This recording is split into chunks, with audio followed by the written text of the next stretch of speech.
Hello friends, आजच्या नवीन व्हिडिओमध्ये तुमचे मनापासून स्वागत करते। तर आज आपण बघा इथं 32 साईजचा हा कटोरी ब्लाऊज आहे। तर त्याची संपूर्ण कटिंग आजच्या व्हिडिओमध्ये पाहणार आहोत। तर व्हिडिओ तुम्ही शेवटपर्यंत नक्की बघा। तर इथे बघू शकता मी एक पेपर घेतलेला आहे। त्याची बंद बाजू माझ्या साईडने आहे आणि ओपन साईड त्या साईडला आहे बघा। आता बंद बाजूकडून सर्वात पहिले आपल्याला ब्लाऊजची जी उंची आहे, पूर्ण उंची तुम्ही जेवढी इथं घेतलेली असेल तेवढी तुम्ही इथं घेऊ शकता। तर 12.5 मला तयार ब्लाऊजची उंची पाहिजे। हाईट कमी आहे त्या कस्टमरचा, त्यासाठी आता इथं मी 1 इंच वाढवून घेतलेला आहे। म्हणजे आपण इथं टोटल 13.5 इंच ब्लाऊजची पूर्ण उंची घेतलेली आहे। आता 5 इंच शोल्डर घ्यायचा आहे आणि इथं दोघं पॉईंट जिथं आपण घेतलेले आहे इथं मी बघा उंची मोजून घेतलेली आहे। आता सरळ अशी लाईन आखून घ्यायची आहे जिथपर्यंत आपण शोल्डर मोजलेला आहे तिथपर्यंत। तर पहा आता लाईन आखून घेतली मी। त्याच्यानंतर आपल्याला मुंड्याचं माप टाकायचं आहे इथं 5.5 इंच या पद्धतीने बघू शकता। त्याच्यानंतर जेवढं आपण शोल्डर घेतलेलं आहे ते आपल्याला मुंड्यापर्यंत या पद्धतीने मोजून घ्यायचं आहे। आता पहा इथं मुंडा आणि शोल्डर जे आहे ते या पद्धतीने जॉईंट करायचं आहे। आता त्याच्यानंतर आपल्याला छातीचा चौथा भाग टाकायचा आहे 8 इंच। आता मार्जिन जी आहे तर ती तुम्ही कमी जास्त इथं घेऊ शकता। 2 इंच घेतली तरी चालेल। इथं मी 1.5 इंच मार्जिन घेतलेली आहे। भरपूर अशी मार्जिन राहते ब्लाऊजला 1.5 इंच घेतल्यावर सुद्धा। आता 1.5 इंच मार्जिन घेतली आहे तर 8 आणि 1.5 इंच आपलं टोटल 9.5 इंच झालेले आहे। तर कमरेच्या साईडला सुद्धा 9.5 इंच या पद्धतीने टाकून घ्यायचे आहे आणि दोघं पॉईंट आपल्याला जोडून घ्यायचे आहे। कमरेच्या साईडला आपण टक्स घेतो त्यासाठी मी मार्किंग तिथं एक्स्ट्राची घेतलेली आहे। आता पाठीमागचा मुंडा काढण्यासाठी आपल्याला 1.5 इंचवरती मार्किंग करायची आहे आणि पुढचा जो मुंडा आहे तर तो 1 इंचवरती घ्यायचा आहे। आता मुंडा तुम्ही जेवढा घेतला असेल त्याच्या निम्मे करायचे आहे बघा। म्हणजे तुम्हाला इथं मुंड्याचे आकार द्यायला एकदम सोपं जाणार आहे। तर बघू शकता इथं या पद्धतीने व्यवस्थित असं आपल्याला जिथपर्यंत आपण छातीचा चौथा भाग घेतलेला आहे तिथपर्यंत आपल्याला हा आकार जो आहे तर तो द्यायचा आहे।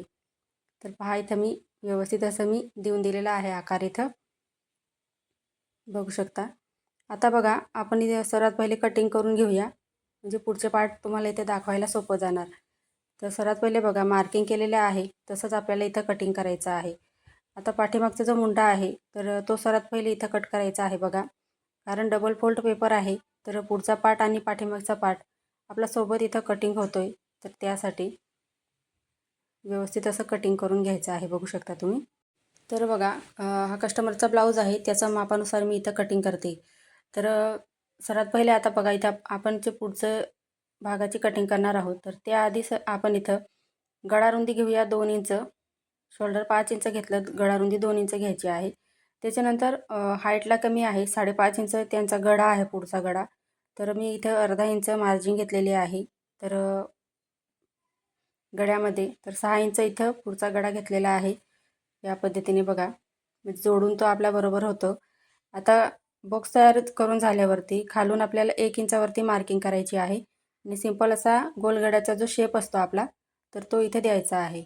आता जे आपण मापं घेतले ते लिहून घेऊया। गळारुंदी 2 inch, shoulder 5 inch, 5.5 inch Munda, पुढचा मुंड्याचा आकार 1 इंचावरती, पाठीमागचा 1.5 इंचावरती, छातीचा चौथा भाग 8 इंच आणि 1.5 इंच मार्जिन, पुढचा गळा 6 इंच। आता गळ्याकडून आपल्याला बघा 2.5 इंचावरती मार्किंग करायची आहे आणि मुंड्याकडून 2 इंच। तर ही आपण क्रॉसपट्टीची मार्किंग केली आहे। तर पेपर पॅटर्नवरती या पद्धतीने मार्किंग करायची आहे 2 आणि 2.5ची। त्याच्यानंतर बघा या पद्धतीने लाईन आखून घ्यायची आहे। तर क्रॉसपट्टीसुद्धा आपण वाढीव इथं काढणार आहोत। तर आता या पद्धतीने जिथपर्यंत 2.5 इंच मार्किंग केलेलं आहे तिथपर्यंत हा आकार देऊन द्यायचा आहे। आता मुंड्याकडून बघा 4.5 इंचवरती मार्किंग करायचं आहे। तर इथून आपण 4.5 इंच आतल्या साईडला घेतलेला आहे। तर लहान साईज आहे तर त्यासाठी 4.5 घेतलेला आहे। 36 पासून मापं असतील पुढे तर 5 इंच घ्यायचं आहे। आता गळ्याच्या तिथं बघा आपण मार्किंग केलेलं आहे तिथून ही तिरकस लाईन आखायची आणि जी 4.5 इंचची मार्किंग केलेली आहे तिथून आपण सरळ लाईन आखलेली आहे। तर सिंपल असा कटोरीचा शेप देऊन दिलेला आहे। कटोरीसुद्धा आपण वाढवणार आहोत। तर हा झाला आपला 32 साईजचा कटोरी ब्लाऊज पेपर पॅटर्न तयार झालेला आहे। आता दोघं पार्ट आपण सेपरेट करून घेऊया। तर या पद्धतीने बघा मी पट्टीच्या मदतीने या पद्धतीने दोघं पार्ट सेपरेट करून घेतले।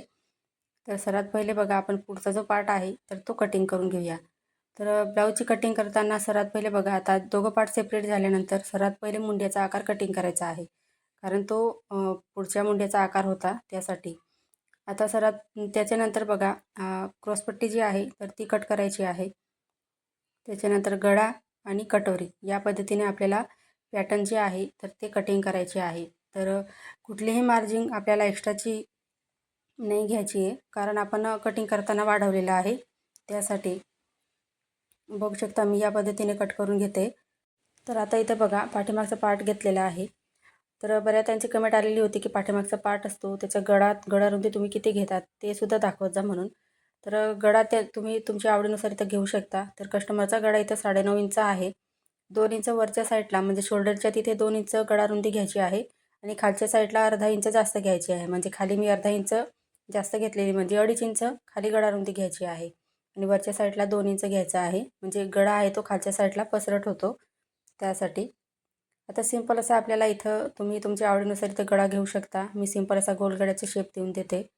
तर इथे बघा, 2 इंच गळारुंदी घेतली आणि 9.5 इंच पाठीमागचा गळा घेतलेला आहे. आता गळ्याच्या साईडहून आपल्याला 4.5 इंचवरती मार्किंग करायची आहे. उभी मार्किंगसुद्धा बघा, गळा जर वरती असेल म्हणजे लहान गळा असेल तर 4.5च घ्यायचा आहे आणि 4.5च्या मध्ये थोडं खाली असेल, डीप गळा असेल तर तुम्ही इथं जे टक्स घेतलेला आहे आपण तर तो खाली घेऊ शकता. म्हणजे 4.5 घेतलेला आहे तो 4, 3.5, 4.5 असं घेऊ शकता. आता पॉईंट आहे ते अर्धा इंच दोघं साईडला मोजून घेतलेले. तर बघू शकता आपलं पाठीमागचा पार्टसुद्धा इथं रेडी झालेला आहे. तर इथं बघा, आता बाहीची कटिंग पाहूया. तर 3.5 इंच बाही लांबी आहे. तर 1 इंच मार्जिन घेतलेला आहे, म्हणजे टोटल आपले 4.5 इंच बाही लांबी घेतलेली आहे. आता छातीची घडी आपण 9.5 इंच होती मार्जिनसहित, तर बाहीची घडी 1 इंच मायनस करून घ्यायचा आहे, म्हणजे 8.5 इंच इथं घेतलेला आहे मी आणि या पद्धतीने बॉक्स तयार करायचा आहे. तर 8 इंच छातीचा चौथा भाग होता, त्याच्यात अर्धा इंचच फक्त मी एक्स्ट्रा मार्जिन घेतलेली आहे, कारण जोडताना बाही कमी पडू नये यासाठी. आता बॉक्स तयार करून घेऊया आपण या पद्धतीचा.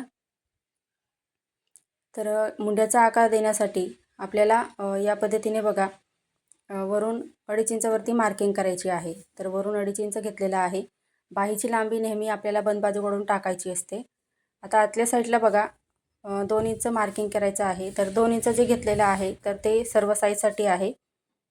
आता तिरकस लाईन आखायची आहे जिथपर्यंत आपण बाहीची घडी घेतलेली आहे तिथपर्यंत. आता 3 पॉईंट घ्यायचे आहे 1.5 इंचाचे. साईज मोठी असेल तर 2 इंच घ्या या पद्धतीने बघा. त्याच्यानंतर पहिला पॉईंट आहे त्याला खाली अर्धा इंच घ्यायचा आहे. पुढचा आहे त्याला पुढचे जे 2 पॉईंट आहे त्यांना वरच्या साईडला घ्यायचे आहे बघा. आता आकार देताना बघा, सुरुवात करायची 2 इंच आपण आतल्या साईडला पॉईंट घेतला आहे, तिथून जो अर्धा इंचाचा पॉईंट घेतलेला आहे तिथपर्यंत या पद्धतीने आकार द्यायचा आहे. जसं तुम्हाला व्हिडिओमध्ये दिसत आहे त्याच पद्धतीने आकार देऊन द्यायचा बाहीचा. नवीन शिकत असाल तर पेपरवरती प्रॅक्टिस करा, म्हणजे तुम्हाला सुद्धा सहज बाही इथं कटिंग करता येईल. आता दंडगेरी घ्यायचा आहे 6 इंच आणि मार्जिन इथं मी बाहीला 2 इंच घेते, कारण जोडताना कमी पडू नये यासाठी. आता या पद्धतीने आपण इथं आखून घेतलेला आहे. तर बाहीची घडी बघा, छातीच्या घडीमधून 1 इंच मायनस करून 8.5 इंच आपण बाहीची घडी घेतलेली होती, तर हे लक्षात राहू द्यायचं आहे. तर दंडगेर घेतला आहे खालच्या साईडला. कटिंग करताना बघा, वरचा जो आकार आहे मुंड्याचा तर तो सर्वात पहिले कटिंग करायचा आहे. बाहीचा आकार वरचा दिसतोय तो. तर या पद्धतीने आता खाली दंडगेर आहे ते सुद्धा इथं कट करून घ्यायचं आहे, जसं मी इथं तुम्हाला दाखवते आहे. त्याच्यानंतर बघा, बाही ओपन करायची आहे आणि पुढचा जो मुंड्याचा आकार आहे तर तो इथं कट करून घ्यायचा आपल्याला या पद्धतीने. तर इथं बघा, बाहीसुद्धा आपली व्यवस्थित कटिंग झालेली आहे 32 साईजची. आता क्रॉसपट्टी इथं कटिंग करूया आपण. तर वाढवणार आहोत आपण त्यासाठी 3.5 इंच एका साईडला घ्यायचं आहे आणि छातीची घडी 9.5 इंच होती, अर्धा इंच आपण इथं एक्स्ट्रा घ्यायचा आहे आणि एका साईडला 3 इंचवरती मार्किंग करायचं आहे. तर इथे तुम्ही क्रॉसपट्टी 1 इंच किंवा अर्धा इंच वाढवू शकता लांबीमध्ये, कारण ती उरली तर आपल्याला कटिंग करता येते आणि कमी पडली तर जोडत बसण्यापेक्षा या पद्धतीने एक्स्ट्रा वाढवून घ्यायची आहे. आता बघा, या पद्धतीने मार्किंग करून घेतली आणि सरळ लाईन आखून घेतलेली आहे. सिंपल असा कटोरीचा इथं शेप द्यायचा आहे. तर बघू शकता एका साईडला जिथं 3.5 इंच घेतलेले आहे तिथं हा आकार दिलेला आहे. तर 10ची घडी घेतलेली आहे आपली क्रॉसपट्टीला, तर हे लक्षात राहू द्या. आता जसं मार्किंग केलं आहे तसं आपण इथं आता कटिंग करून घेऊया। तर पहा या पद्धतीने व्यवस्थित असं कट करून घ्यायचं आहे। क्रॉसपट्टीसुद्धा कट झालेली आहे। आता आपण कटोरी कशी काढायची ते पाहूया। तर हाच पेपर यूज करते मी। तर बघू शकता इथं या पद्धतीने आपल्याला पेपर आहे तो ठेवायचा आहे।